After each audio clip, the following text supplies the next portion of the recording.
feel alive. I'm just trying to make you feel Yo. Welcome back. It's episode 2 of The Sleepover.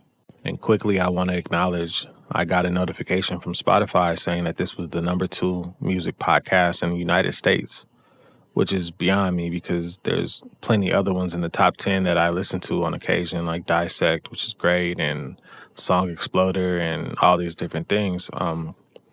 I do know what I bring to the table with the expertise and many years working in the industry and kind of like speaking on things from that side is very, helpful and makes people want to hear what I'm saying. And of course, Army, my amazing family that I'm a part of, a great community of people, and, their eagerness to learn more about subjects is amazing. And I thought that because the conversations were so much more nuanced, I expected such a smaller group of the group that already enjoys the things that I make to be involved. But what I've learned in the last week is that, people are eager to learn. I think people are fed stuff that is very, very digestible because creators are lazy. And I'm not talking about individual creators. I'm talking about what, in general, like the industry pumps out. Like, I think people are just trying to give you fast food. So the fact that something like this is being championed by so many people, I'm super grateful, for one. I'm completely surprised. Like, I didn't expect it at all. And I just wanted to say thank you real quick. We charted in 6 or 7 different countries in the top 20. Also, Australia, we were top 10, Mexico, top 10. The UK, we hit the top 20, number 13. Brazil, top 20, and in Germany, in the top 40. So, that's amazing. It's a testament to how big Army is globally. And with that said, the new YouTube video dropped yesterday, and it's getting a ton of positivity of us celebrating the rap line. A little less educational in this one, just me kind of enjoying the music with my boy and sitting back and watching him fall further down the rabbit hole. So that's a fun time. And we'll be back with more of those soon. And a big shout out to my Patreon family. They've been overwhelmingly supportive, and I get a lot of ideas there, and we have a lot of good conversation about some of the upcoming videos, and it's a good place for exclusive access. I have so much content there and so much stuff on the way for people to enjoy. So if you haven't signed up, it's completely free. And then once you're there, there's lots of free content. And then there's also paywall things like my show DNA, which is more of a video version of what I'm doing now, where I go in and separate the stems to songs and kind of break them down there and do some live remixing. So generally the things that require quite a bit more work, but it's fun, and I'm having fun building this. And I just, thank everybody for being on this ride. And that kind of leads me into what I want to talk about today. The fact that this did get so widespread so quick, it reached a lot of my IRL friends as well, too, which is great. And, I love that I'm able to talk about these things and they kind of cross over to the general public, because I've had several of my friends ask me, like, hey, you got a playlist of BTS songs that you would recommend for me to check out? And which is dope, because I think that the way that BTS gets presented in America is the same way that America always treats, marginalized people that have talents. It's smile, dance, be attractive, don't complain. I don't want to hear your thoughts. I don't want to hear about anything of substance. Just entertain us. And these things get hidden behind complaints like language. Oh, I don't know what they're saying. Well, I didn't know what they were saying on Macarena when I was a kid, and we all danced and loved that song when it came on.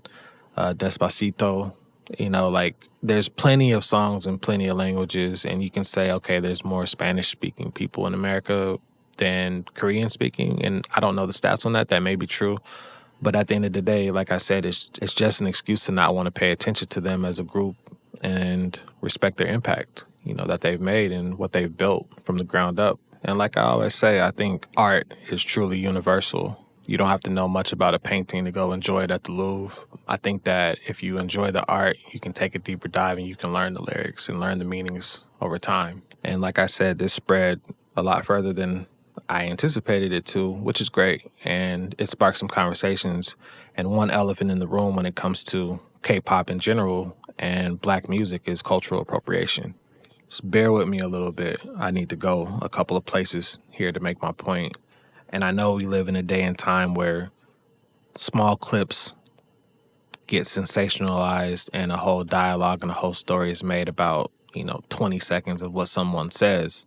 And I hope that doesn't happen in these cases, but if it does, you can always refer back to this moment and understand that there's a general level of context that's needed with these deep dives because I'm giving you perspective and my interpretation of things and events that have happened that kind of shape the way that I see these things. So in my late teens, early 20s, I was happy to be involved with the Black Eyed Peas camp in, it's 2006, 2007.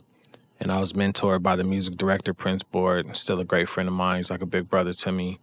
And I was introduced to creating pop music. I'm a hip-hop guy at heart, and I've always just had a deep love for hip-hop. Started off on the MPC sampling records, largely inspired by Dr. Dre and Timberland and early Kanye West and things like that.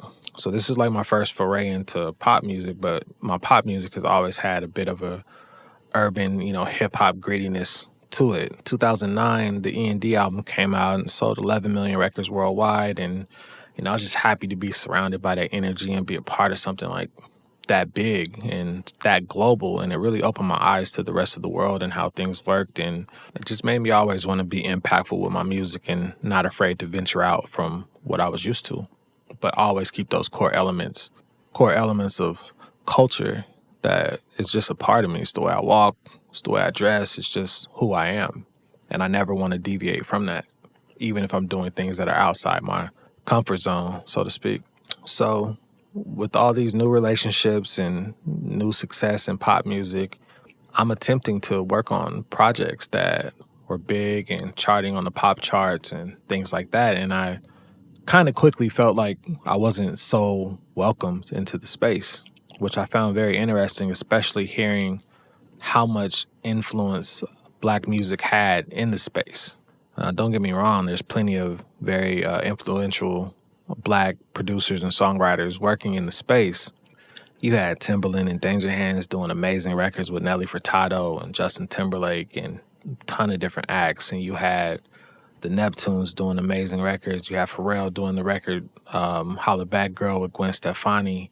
You had Polo the Don doing Glamorous with Fergie and London Bridge with Fergie and all these amazing records that were pop records, but they had such a urban flair to them with the hip hop drums, and it's like the grittiness underneath with the pretty shiny chords on top, and that's like the epitome of my sound, and that's where a lot of my sound was crafted, even my current sound. Those are some of my biggest inspirations and influences from that time. But me getting a chance to work on those projects was very hard, and it seemed like you had to be so exceptional to get those opportunities at that time, and not musically exceptional, brand exceptional. Like Pharrell is a legend, Timberland is a legend, Polo's a legend. These are all people that were all over radio during that time. So by them being all over radio, you had these pop artists going to them for their sound. Do you see what I'm getting at here? Fast forward, it's 2014. Got a producer from South Central by the name of DJ Mustard. Amazing producer. I used to actually hate on some of this stuff when I was younger. It felt super simple, and I couldn't understand the genius and simplicity during the time because I thought complex equaled better. And that couldn't be further from the truth, because every time we went out, the songs that made the club go up, the songs that we had so much fun to, and looking back, a lot of the songs that were the soundtrack of the time when we would have fun were DJ Mustard records. DJ Mustard ran radio 2011, 12, 13, 14, 15, 16. He had hits on the radio each one of those years.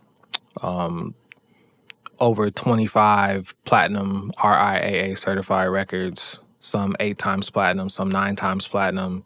a couple on the verge of going diamond, like Needed Me by Rihanna. Now, with all of that success, all of these multiple platinum singles that were on radio, a sound that influenced radio heavily, it wasn't until 2024 that DJ Mustard got his first Hot 100 #1 Billboard record. How is that possible? Now, like I said, 2014, huge year for Mustard. There was a song that was released during that year called Fancy by Iggy Azalea. Now, this record led the Hot 100 for, I want to say, 7 weeks. It's a huge record. And I believe it was even in the top 10 for 17 consecutive weeks. That's a smash. It's a huge record. And anybody that was familiar with music during that time, if you were familiar with the sound of DJ Mustard that was all over the radio, there's absolutely no mistaking that this song was a ripoff of what DJ Mustard was doing.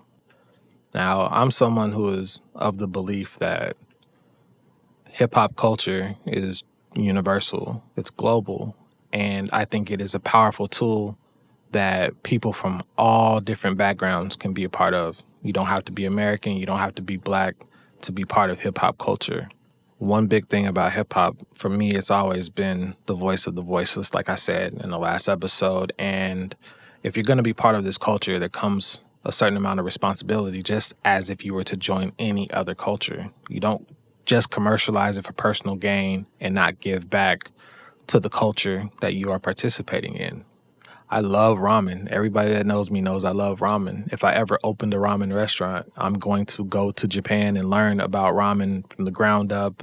And I'm definitely not going to shade or gatekeep my place of business from people who are of the culture that created this thing that I love. And that's what happens with Black American music way too often. And I'm not the person to sit here and say that Iggy or her team or her producers are not of the culture and this and that. I don't think anybody that was involved in the song is actually American. I don't know their backgrounds. I don't know their history. All I know is the actions that take place. And when I saw the producers of that record, I saw that Jadena, who had a record called Classic Man, which sounds like Fancy, which sounds like DJ Mustard's sound, I saw that he had to give them a writing credit on the record, even though they didn't take part in it, because they felt like the records sounded similar.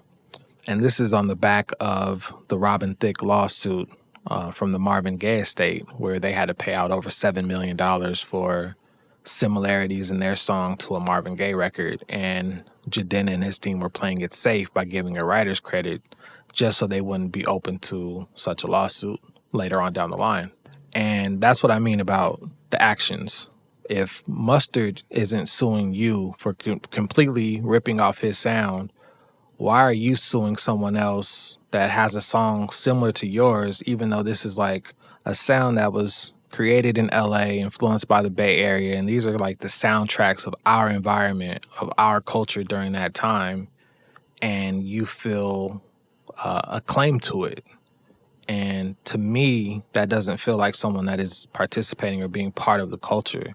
It feels like someone that's taking advantage of the culture and claiming it as their own. So a lot of people ask me the question, like, how did I first get into working in Korea and Japan and different markets in East Asia? I think some of my first trips over there were early 2010s. We went for a couple different programs in Shanghai and Beijing. There was a program that Hillary Clinton had put in place, and it had to do with exchange students from America and China, and there's an arts program, and we went over there with John Legend and a lot of other big acts and Black Eyed Peas, and we had a show over there. It was a great time. And I always wanted to go back to different parts of the world over there that I hadn't got a chance to go to. And so in 2014 or 15, I got a chance to go to Japan for the first time. And in Japan, they still had a Tower Records store, which is amazing. It still exists to this day, actually. As a kid, I was in love with Tower Records and Sam Goody's and all these different stores like that where you can go in and go pick up a CD and you scan it and have the little headphones on the wall where you can just kind of listen to music. And I'm of that era. Like, just music meant a lot. It wasn't just a digital download that I can say is trash in 10 seconds, because if you spent $15 on a CD, you were going to give it an ample amount of listens until you found the things on there that you like. So in that same Tower Records, I'm seeing people come in, and there's so much excitement and anticipation for some new J-pop or K-pop release that's coming out. And I'm seeing all the packaging, these $40, $50 albums they come with stickers and they come with all these different things. It was so different from what I was seeing in the US. And I was seeing people generally excited about the music. And that is what first piqued my interest in the genre. So I reached out to a friend of mine at Incheon Publishing. I ended up doing a few sessions there, and I was just learning a bit about the structure and putting together a record. And it was very different. We would make a song, and they wanted us to write a lyric top line. The top line is, the vocal melody that we do for the reference. And they didn't care what the lyrics said. They were saying, like, just write anything because we just want the melody. It's going to be translated at the end of the day. And so I'm like, okay. To me, it feels a bit like bad practice. I don't want to fall into a habit of writing bad songs just to be fast, just because it's going to be translated. Because what if you don't like the song? Then it's a song that I can't try to sell somewhere else. But it was a great experience, and that led me going to Korea for the first time on the same trip. And so while I was in Korea, I worked with a label called FNC. Very, very wonderful people. I had a great time there. The whole staff, top to bottom, was excellent. They treated us very well. We did some amazing records. I worked on some of the first records by SF9. I worked on stuff for CN Blue. Just did a ton of stuff there. Got a lot of placements, and it was a good time overall. Great food. Had fun going out and partying in Korea. And I made friends who are still my friends to this day, 9-10 years later. On the same trip, I actually went out and saw a young group performing that was quickly rising to the top of the genre, that had a huge buzz about them. They were spoken about as being the future of K-pop by a lot of the people, my contemporaries in Korea, and that group turned out to be BTS.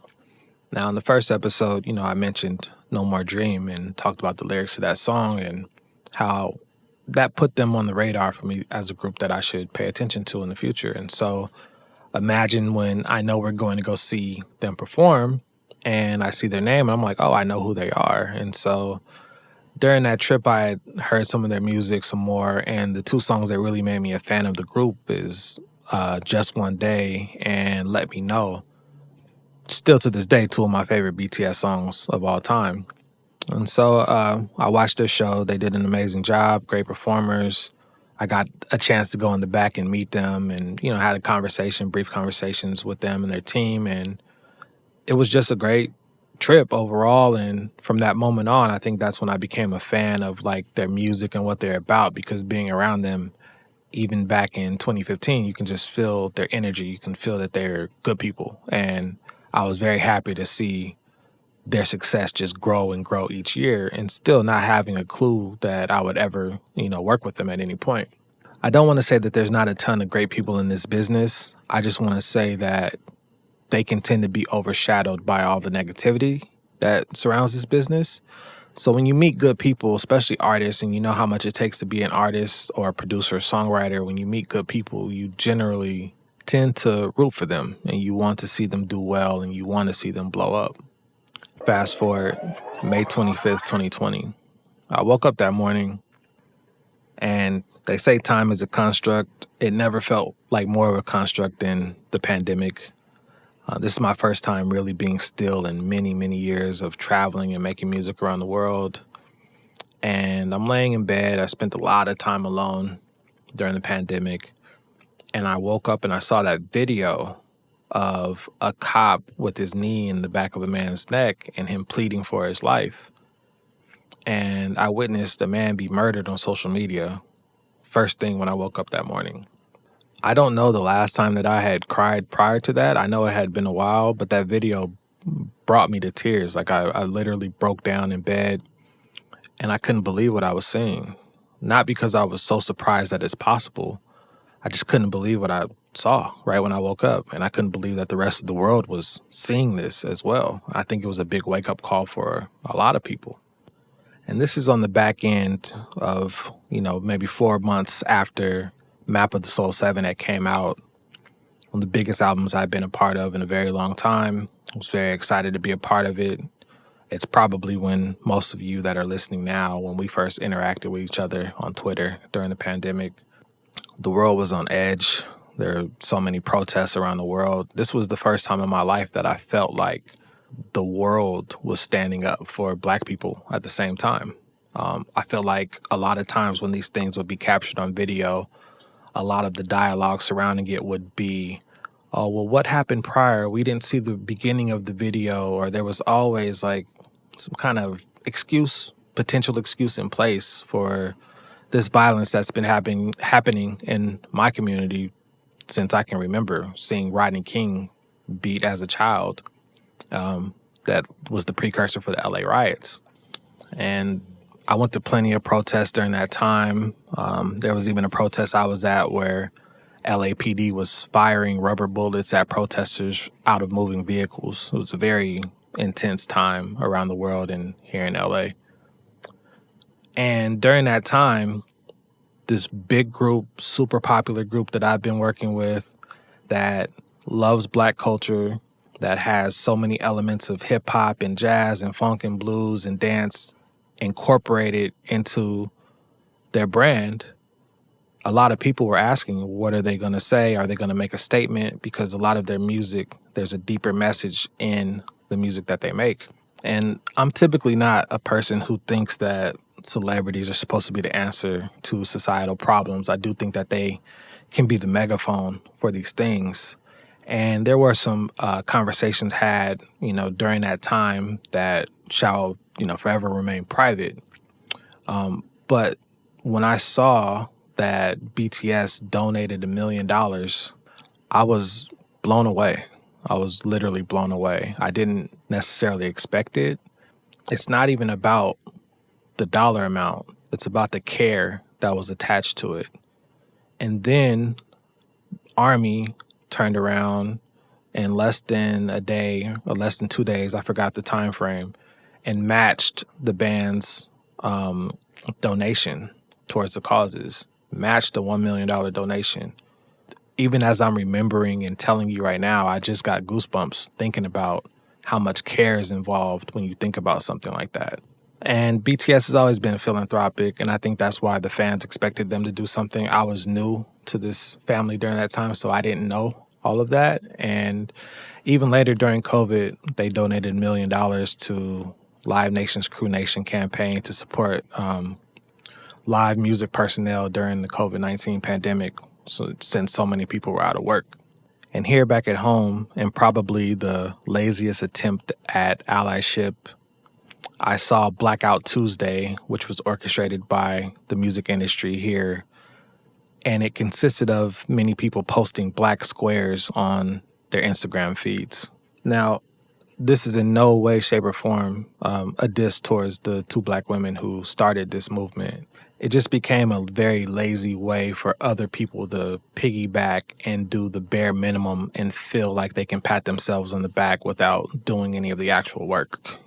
There's plenty of ways that Black creatives can be helped in this music business, and it goes way deeper than posting a black square on your social media feed and feeling like you've done something to actually help.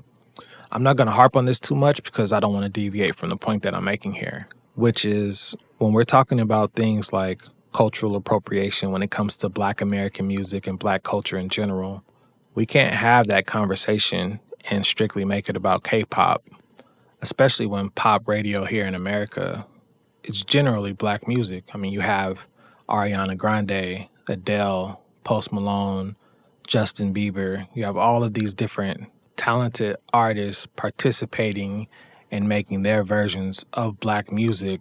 So I don't know how you have that conversation and strictly make it about one sector of people and not about everybody else that also benefits from this art form and from this culture. Now, that is not making K-pop exempt from this conversation. That doesn't make BTS exempt from this conversation or any other pop act. Like I said earlier, I look at the actions. I look at the education. I look at the way they credit and include people of the culture in their projects And so many other factors go into how a person is perceived by a culture that they're participating in. It's just like anywhere else. If you're a guest in someone's home, you're not expected to walk in and put your feet up on the couch, put your feet up on the table, keep your shoes on in general, in my house at least. But there's a way you carry yourself in general, but especially when you are participating in another culture. And for me personally, my experience with BTS and the label, they've been stellar participants in the culture, and the actions I've seen have been loud. And there's a lot of pop stars who remained quiet during a time when there were big issues for Black Americans in this country. And BTS was very loud with their actions during that time. I grew up just minutes from several major record labels, and I still live close to several major record labels. But for some reason, for me to break in to a project of huge magnitude, I had to go 6,000 miles away, and I was accepted with open arms. So when we talk about cultural appropriation, it's hard for me to look at BTS and think anything other than ally, other than friend, other than someone that gives back to the culture. Now we fast forward to modern time. I've said earlier that BTS is not necessarily synonymous with K-pop. I think that's the larger category that it's easy to place them into. But I don't look at them as one and the same. And there are issues with cultural appropriation in K-pop. And there are many I can get into. There are many that we can talk about in the future. You know what they are. And if you want to have those conversations, I'd be more than glad to. I actually spoke at Berklee School of Music during Black History Month a couple years ago about the topic on a deeper level, and it was a great conversation. The part of cultural appropriation that I want to talk about today is a little bit more nuanced, could be a little bit deeper. It could be me looking too deep into a subject, and I'm open to all those possibilities. But that's why we're here, to talk about these things and put them out on the table. So something that happens in K-pop music is we receive what's called a brief. And a brief is a PDF that is well thought out, and it has examples of songs that a label is looking for artists. And it could range anywhere from styles to tempos to just different things that they're looking for. It could be a big artist. It could be an artist that's not huge. It's just a guideline to show what their influences are and what their inspirations are for upcoming projects. So a few years ago, a friend of mine, he's a white music producer, super talented. He's done stuff with Dua Lipa and lots of other people. He hit me up and he said, yo, I got a brief from such and such, and I'm looking at it, and there's 5 songs on the brief, and 3 of the songs are yours. So he asked me if I also received the brief, and I told him no, I hadn't got it. And he asked me if I wanted to work with him on some of the songs. He didn't have to do that. I was glad that he did. I just found it interesting that 3 songs of mine were on this brief. The 3 songs were GOAT by Eric Bellinger and Wale, Island by Eric Bellinger and Taylor Parks, and My Time by Jungkook of BTS. So we did a couple sessions together. We pitched the records. We didn't get any placements for this particular brief, and, we move on. I think one of the songs ended up getting recorded by someone in a totally different market, like a Chinese artist, and we placed it over there. I posted a tweet about the brief when I had first received it, because it was just a little triggering to me, not because one of my songs was on a brief, but because there were 5 songs on the brief and 3 of them were there that were mine, and I wasn't contacted by this label. And being someone that strives to be influential, strives to push boundaries with creativity, this kind of comes with the territory. But there is a part of all of this that makes me feel a way. I do feel that My Time, the production of it was unique, and I feel like it was a new sound for JK at that time. And I feel like it's a special record, and it's also a record that ended up being very, very personal to him. This wasn't something that was created in mind with, like, this is the sound of pop radio, like in the instance of Mustard and the Iggy Azalea record. This was a record that was crafted, no brief, just creative people getting together and wanting to make something special and different for an artist. And the artist wrote a personal song that's very personal to their growth and development. And to hear that song copied was an interesting feeling. Now, I'm not talking about the same brief that I had because it was a different record label, actually. The record that came out in 2023. I didn't hear it until 2 months ago. And I'm not bringing up this whole issue to stir up any just crap with fans online, like, things like that. This is about Black creatives not getting the opportunities that we deserve when the label has every opportunity to come to me if that's the sound that they want. So when I heard this record, someone sent it to me and they said, "Hey, did you do this?" And I played the record and I'm hearing it. I'm like, "Oh, no, I didn't do it." And then I hear the bass.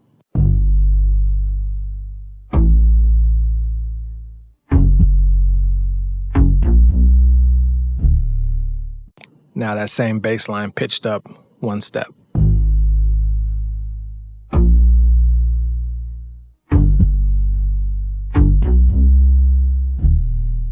Now here's the bass line from My Time.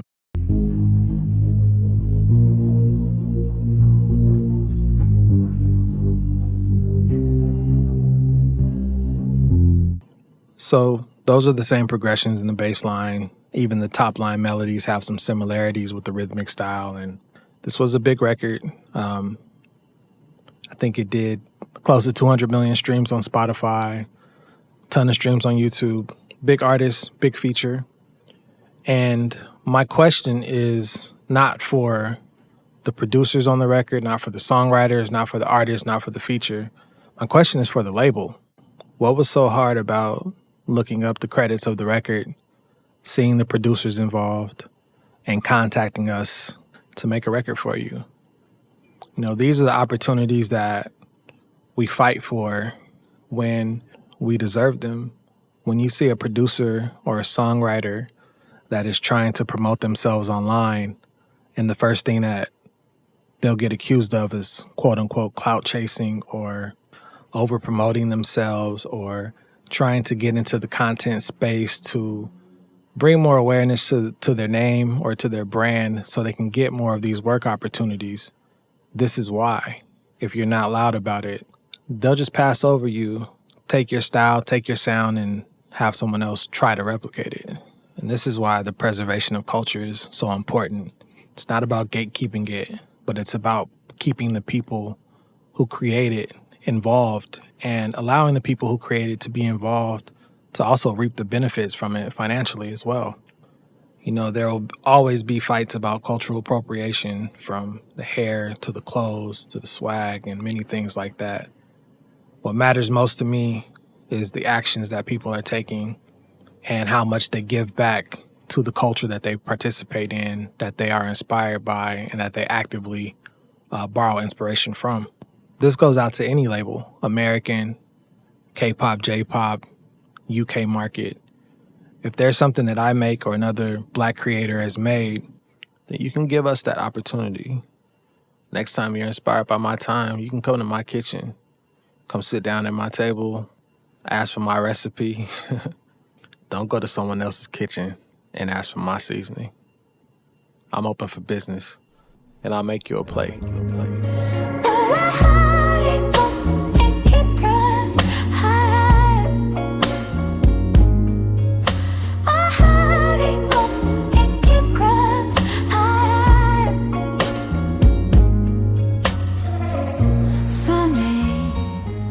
Lord, everything you need, come and see a real one.